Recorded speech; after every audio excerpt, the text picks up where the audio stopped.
आम आदमी पार्टी के राष्ट्रीय उपाध्यक्ष अनुराग भाई से वो आए और अपने छोटे भाइयों का मार्गदर्शन करें और 35,400 की मुहिम को आगे बढ़ाएं।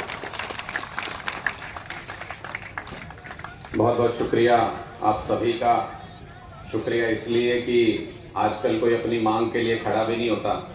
आप लोग खड़े हुए हैं, इकट्ठा हुए हैं, इसके लिए आभार कि लोकतंत्र में बहुत बड़ा योगदान आप लोग कर रहे हैं। मैं कुछ 2-4 मिनट के अंदर अपनी बात समेटूं, उससे पहले एक जोरदार नारा भारत माता का मेरे साथ लगाइएगा, ताकि इनकलाब का नारा बुलंद हो तो पता भी चले कि कितना हौसला लेके आप लोग यहाँ पे पहुंचे हैं। एक बार बंद मुट्ठी करके, हाथ ऊपर करके, पीछे तक सारे साथी, पीछे तक। भारत माता की जय! भारत माता की जय! इनकलाब जिंदाबाद! इनकलाब जिंदाबाद! हमारा हक 35,400! हमारा हक 35,400! आपकी इस बुलंद आवाज से बहुत बड़ी बड़ी सरकारें भी घबराती हैं, लेकिन सबसे पहले मैं आपको बधाई देता हूं।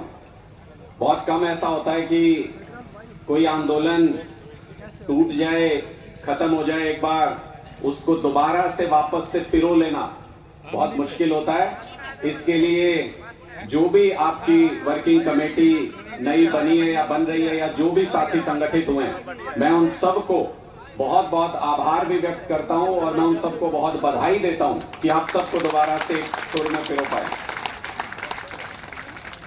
देखो, आपके 35,400 के हक के बारे में मैं पहले दिन से बोलता रहा हूं, और इसलिए बोलता रहा हूं क्योंकि मुझे जायज लगती है मांग। आपके जो तर्क हैं, लोकतंत्र में तर्क चलता है, लोकतंत्र में वाजिब बात अगर कही जाए और बहुतायत में अगर कोई कह रहा हो तो उस बात का महत्व होता है। आप लोगों ने पहले दिन से जो आर्ग्यूमेंट बनाया कि क्यों आपको 35,400 मिलना चाहिए, वो एक जायज आर्ग्यूमेंट था। फिर उसके बाद आपने जो वर्क प्रोफाइल दिखाया कि क्या क्या काम आप लोगों को अपने डिपार्टमेंट में करना पड़ता है, उसके हिसाब से भी ये 35,400 की आपकी मांग जायज थी। जैसे संगठित होकर आप सब लोगों ने, एक एक क्लर्क ने इकट्ठे होकर के जैसे आवाज उठाई, उस नाते से भी लोकतंत्र में आपकी मांग जायज है। लोकतंत्र में सिर गिने जाते हैं, और अगर बहुत सारे लोग इकट्ठे होके, संगठित होके किसी एक मांग के लिए दबाव बनाते हैं तो सरकारों को वो मांगे माननी पड़ती हैं। ये लोकतंत्र की पहचान है। लेकिन हाल फिलहाल में हम देश में ऐसी सरकार देख रहे हैं जो किसी की भी मांग को मानने के लिए तैयार नहीं है। आप इस संघर्ष में अकेले नहीं हो। सरपंच अपनी मांगे लेके गए, उनको भी लाठियां मारी। ओपीएस के कर्मचारी ओपीएस मांगने के लिए गए, उनको भी लाठियां मारी। महिलाएं अपना मान सम्मान की रक्षा के लिए जाती हैं, उनको भी लाठियां पड़ती हैं। किसान बॉर्डर के ऊपर बैठा है, हरियाणा और पंजाब के बॉर्डर के ऊपर एमएसपी मांग रहा है, उसको भी लाठियां मार रही है ये सरकार। उसके रास्ते में भी कीलें गाड़ दी हैं। इसका मतलब सिर्फ इतना नहीं है कि हमारे मांगने में वो जोर नहीं है। इसका मतलब ये है कि जो आज के दिन में सरकार के अंदर बैठे हैं केंद्र में, उनका लोकतंत्र में विश्वास नहीं है, जनता के राज में विश्वास नहीं है। जनता जो मांग रही है, अगर उसके प्रति आप कान बंद कर लेंगे और लाठियां और गोलियां चलाएंगे तो इसका मतलब आप लोकतंत्र में विश्वास नहीं करते, धीरे धीरे देश को तानाशाही की तरफ ले जाना चाहते हैं। तो लड़ाई सबसे पहले ये है, अगर कोई भी लोकतांत्रिक सरकार होगी, देश में हो या हरियाणा में हो, कोई भी ए बी सी कोई भी लोकतांत्रिक सरकार अगर होगी, आपके लिए अपनी मांगे मनवाना कोई मुश्किल काम नहीं है। आप इतने संगठित हो, इतनी संख्या में हो कि आपकी मांग सरकार को माननी पड़ेगी। लेकिन शर्त यह है कि वो सरकार लोकतंत्र में विश्वास रखने वाली सरकार होनी चाहिए। आज के दिन में जो केंद्र में सरकार बैठी है, वो लोकतंत्र में विश्वास रखने वाली सरकार नहीं है। कई ऐसे उदाहरण मैं आपके सामने रख सकता हूं। चंडीगढ़ का मेयर चुनाव ताजा है, आप सबके जहन में होगा। खुली लूट, दिखते हुए वोट की खुली लूट करके वहां पे जबरदस्ती अपना मेयर बनाना चाहती थी यही पार्टी, यही सरकार। और जिस तरीके से कल चुनाव आयोग के सदस्य ने इस्तीफा दिया, चुनाव से ठीक पहले सिर्फ एक चीफ इलेक्शन कमिश्नर बच गए, बाकी 2 ने इस्तीफा दे दिया है।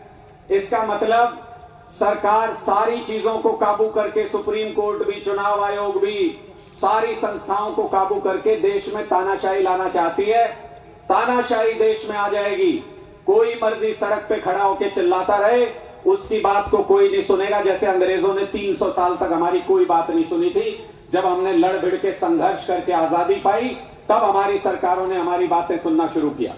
अब ये सरकार कह रही है 400 पार, 400 पार का नारा दे रहे हैं।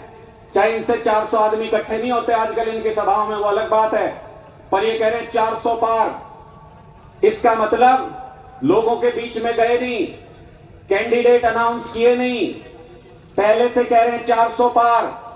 मतलब जनता की जरूरत नहीं है इनको, लोकतंत्र में विश्वास नहीं है, पता नहीं क्या तिकड़म भिड़ा के पहले से इन्होंने तय कर रखा है कि 400 पार।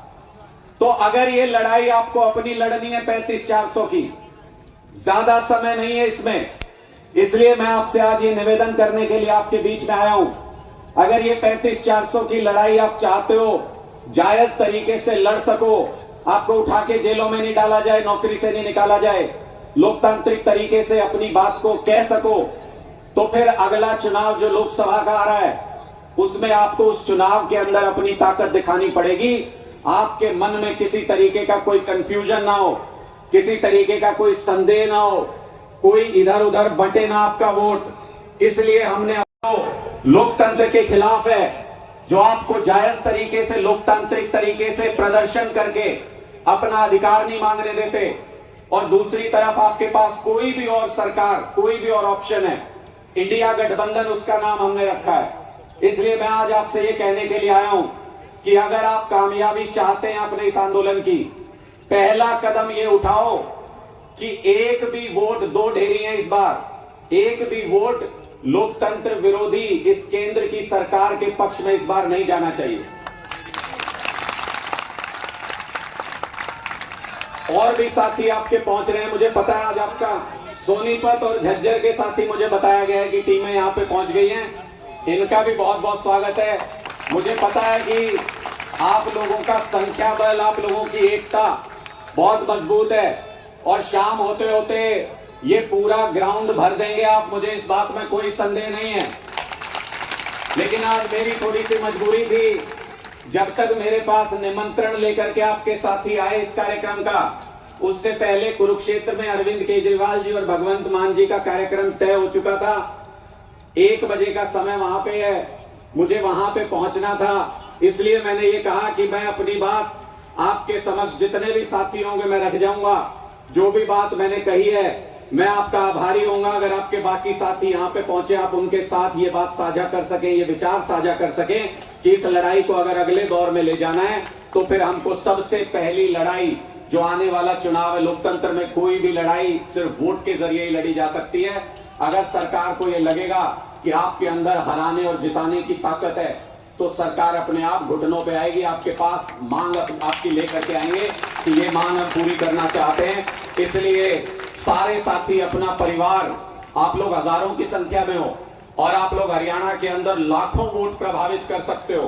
किसी भी और विचार को दिमाग से निकाल के आप सिर्फ ये ध्यान रखो कि जो सरकार आपकी मांगे सुनती नहीं लोकतांत्रिक तरीके से, पहले उसको बदलेंगे, बाद में देख लेंगे। जो भी सरकार आएगी उसके साथ हम लड़ाई को जारी रखेंगे। आपकी जो भी सरकार भविष्य में आए, आपकी इस लड़ाई के साथ हमेशा हमेशा आपके साथ खड़ा रहूंगा। ये वचन और ये वादा आपके बीच में देकर के जा रहा हूं। इसलिए मैंने कहा कि लोकतंत्र में 2 छोटी छोटी बातें और बता दूं आपको। कई साथी ये कहते हैं जी ऐसा क्या खतरा आ गया लोकतंत्र के ऊपर, ऐसा क्या खतरा आ गया आजादी के ऊपर। तो सबसे पहले ये समझो कि देश चलता है एक किताब से जिसका नाम संविधान है। संविधान से हमारा पूरा देश चलता है, जो बाबा साहब अम्बेडकर जी ने बहुत मेहनत कर लिखा हुआ है कि आप अगर अपनी मांगों के लिए शांतिपूर्ण प्रदर्शन करना चाहें तो वो आपका हक है, आप कहीं पर भी प्रदर्शन कर सकते हैं। उस मौलिक अधिकार को ये सरकार छीन रही है। आजकल कहती है जो प्रदर्शन करेगा उसको नौकरी से निकाल देंगे, उसका पासपोर्ट जब्त कर लेंगे, उनकी जायदाद जब्त कर लेंगे, उनको जेलों के अंदर डाल देंगे। इसलिए वो एक मौलिक अधिकार 19(1)(b) का सरकार ने हमसे छीना। दूसरा मौलिक अधिकार हमारा 19(1)(d) आर्टिकल के अंदर मिलता है। 19(1)(d) आर्टिकल ये कहता है, कहाँ के साथी आए हैं? सिरसा के साथी भी आपके बीच में पहुंच गए, भाई इनका भी स्वागत है। बहुत जोरदार टीम लेके पहुंचे भाई सिरसा के साथी भी, इनके लिए भी जोरदार ताली एक बार बजा दीजिए। तो मैं आपके बीच में बता रहा था कि आर्टिकल 19(1)(d) संविधान का ये कहता है कि हमको मौलिक अधिकार है, हम देश में कहीं भी आना जाना चाहें।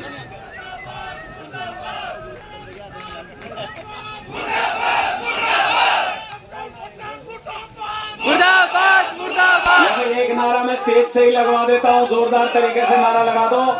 हरियाणा सरकार मुर्दाबाद, हरियाणा सरकार मुर्दाबाद, हमारा हक 35,400, हमारा हक 35,400। बस मैं 1 मिनट में और अपनी बात खत्म करूंगा। मैं बता रहा था कि 19(1)(d) आर्टिकल जो है, 19(1)(d) आर्टिकल हमको ये कहता है कि हम देश में कहीं भी आ जा सकते हैं, स्वतंत्र हैं उसके लिए। लेकिन सरकार ने हमसे वो अधिकार भी छीन लिया, सीमेंट की दीवारें खड़ी कर दी कि आ गए। एक बार जोरदार तालियां उनके लिए भी बजा दो। आप दिन भर ये अपना कार्यक्रम कामयाबी के साथ चला सके, इसके लिए मेरी शुभकामनाएं। और मैं इतनी प्रार्थना आपसे करते हुए कि एक बार फिर दृढ़ निश्चय कीजिए, आपकी संख्या बल आपके पास है, आपका मनोबल आपके पास है। इस सरकार को आने वाले लोकसभा चुनाव में ये बता दो कि जनता के बिना अगर ये चलने की कोशिश करेंगे तो घुटनों के ऊपर इनको आना पड़ेगा। विधानसभा चुनाव लोकसभा चुनाव के बाद है। अगर आपने इनको यहां से हरा के भेज दिया हरियाणा के अंदर से, तो लोकसभा चुनाव और विधानसभा चुनाव के बीच में आपके पास हाथ जोड़ते आएंगे, आपकी सारी मांगे पूरी करेंगे। आज मेरी बात नोट कर लो। बहुत बहुत शुक्रिया आप सभी का, बहुत बहुत आभार कि आप सब लोग एकजुट हुए और अपनी इस लड़ाई को आगे बढ़ा रहे हैं। मेरी शुभकामनाएं भी, आम आदमी पार्टी का पूरा समर्थन भी आपके साथ हमेशा हमेशा रहेगा। बहुत बहुत धन्यवाद भाई साहब, आपका बहुत बहुत धन्यवाद। बहुत बहुत धन्यवाद जिनकी इस पावन धरा पर पहुंचने का, प्रदेश उपाध्यक्ष श्री वजीर ढांडा जी का। एक बार मैं वजीर ढांडा जी से एक सवाल जरूर कराता हूँ, साथियों एक बार ध्यान से सुनिए। अनुराग जी है ना। अगर यह सरकार, साथियों में ये रह गया कि भाई ये बात आपने दोबारा नहीं बोली, मैं पहले भी बोल चुका हूं और कई मंच से आपके बोल चुका हूं। हम लोग आपकी मांगों के साथ दृढ़ता के साथ खड़े हैं, मजबूती के साथ खड़े हैं। भगवान ने कभी हमारी कलम में ताकत दी, पहला साइन आपके सिफारिश पे होगा, पहला साइन आपके नाम पे होगा। इसमें 1% भी अपने दिमाग में कोई साथी संदेह मत लाना। मैं दिल से आपके इस आंदोलन के साथ जुड़ा हुआ हूँ। बहुत बहुत शुक्रिया, बहुत बहुत जिंदाबाद।